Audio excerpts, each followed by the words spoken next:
আসসালামু আলাইকুম। সোশ্যাল মিডিয়ায় একটা ব্যাপার প্রায় দেখা যাচ্ছে। ব্যারিস্টার রুমিন ফারহানা আজকে স্বতন্ত্র হিসেবে নির্বাচন করতেছে, তাকে বিএনপি থেকে মনোনয়ন দেওয়া হয়নি, সেজন্য তাকে অনেকে ট্রলও করতেছেন। তিনি স্বতন্ত্রভাবে নির্বাচন করবেন। আবার এদিকে ঢাকা ৮ আসনে মির্জা আব্বাস দাঁড়িয়েছেন, তিনি কোনোভাবেই ভোটে জয়ী হতে পারবেন না এবং দেশের জনগণও অনেকে মনে করে যে তিনি এবার জয়ী হতে পারবেন না। এমনকি এনসিপির নাসিরুদ্দিন পাটোয়ারি বলেছেন যে তার জয়ের পাল্লার চেয়ে হারার পাল্লাটাই বেশি। একটু ভালো করে ডেটা সংগ্রহ করে দেখুন, কথার সত্যতা যাচাই করতে পারবেন। এখন আপনাদের এই কথাগুলোকেই আমি ধরে নিচ্ছি সঠিক। যারা যে চিন্তা ভাবনা করতেছেন যে মির্জা আব্বাস জয়ী হতে পারবে না এবং ব্যারিস্টার রুমিন ফারহানাও ধরে নিলাম জয়ী হতে পারবে না, আমি আগাম ভাবেই বলে নিচ্ছি, ধরে নিচ্ছি যে তারা জয়ী হতে পারবেন না। কিন্তু তাই বলে কি আপনারা মনে করেন যে তারা হেরে যাবে? নাম্বার ওয়ান, মির্জা আব্বাসে আসেন, কখনোই না। উনি ভোটে নির্বাচিত হন বা না হন, তিনি বিএনপির একজন প্রধানই থাকবেন।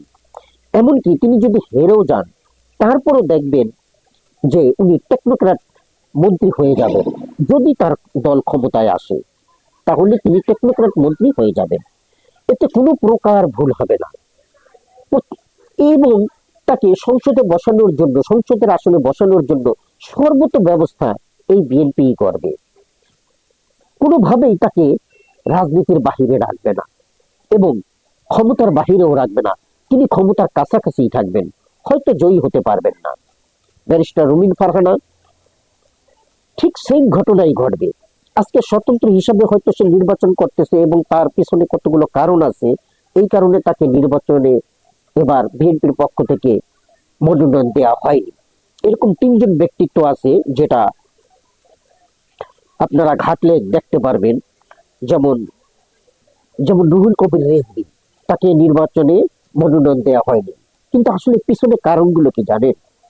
কারণ তিনি ৫ই আগস্টের পরে যখন স্বাধীন হয়েছিলেন, অর্থাৎ জেল থেকে ছুটতে পেরেছিলেন, তখন কোনো একটি কার্যক্রমে বলেছিলেন তার ঘরের ইন্ডিয়ান শাড়িগুলো রাস্তায় এনে পুড়িয়ে ফেলেছিলেন, অর্থাৎ ভারত বিরোধিতা করেছিলেন। সেই পরিপ্রেক্ষিতে ভারতের হয়ে বিএনপি আজকে তাকে নমিনেশন দেয়নি। এবং দ্বিতীয় হচ্ছে ব্যারিস্টার রুমিন ফারহানা, তিনিও ৫ই আগস্টের পরে কোনো একটি সভায় গিয়ে তিনি বলেছিলেন যে, অর্থাৎ আমি এখানে কোনো রাজনীতির অংশ হয়ে আসিনি, আমি এসেছি একজন সাধারণ মানুষ হিসেবে, এই সাধারণ মানুষের কাতারে সামিল হয়ে এখানে এই আনন্দ প্রকাশ করার জন্য, ফ্যাসিজম দূর করে যে আমরা সত্যিকার ভাবে একটা বিজয় লাভ করতে পেরেছি, সেই খুশি উদযাপন করার জন্যই আমি এসেছি এবং আমি সবাইকে বাহবা দেওয়ার জন্য এসেছি। আমার ভাই বোন ছেলে মেয়ের মতন যারা আছে সবাইকে উৎসাহ দেওয়ার জন্যই এসেছি, আমি কোনো দলের পরিপ্রেক্ষিতে আসিনি। এই কারণেও তাকে নমিনেশন দেওয়া হয়নি। যাই হোক, তাই বলে উনিও দূরে থাকবেন না, হয়তো ২, ৪, ৬ মাস, ১ বছর, তারপরে ঠিকই তার মতন লোকও আবার বিএনপিতে চলে যাবে, যেটা আগাম নির্বাচনের জন্য আবার তারা প্রস্তুতি নিতে থাকবে।